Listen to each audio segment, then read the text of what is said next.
Bugungi o'quv seminarining asosiy maqsadi takomillashtirilgan ilk qadam milliy o'quv dasturining 3-nashri hamda region Emiliya pedagogikasi yo'nalishlarini maktabgacha ta'lim jarayoniga samarali tatbiq etish bo'yicha bilim va ko'nikmalarini yanada mustahkamlash. Bugungi kunda maktabgacha ta'lim tizimida bolaning shaxsini har tomonlama rivojlanish, uning qiziqishi, qobiliyati va mustaqil fikrlashini qo'llab-quvvatlash eng muhim vazifalardan hisoblanadi.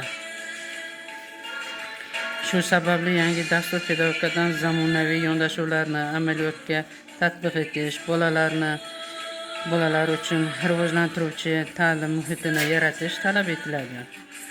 Bugungi seminar davomida nazariy bilimlar bilan bir qatorda amaliy mashg'ulot, guruhlar, ishlanmalar va qiziqarli o'yinlar orqali o'z tajribamizni boyitamiz.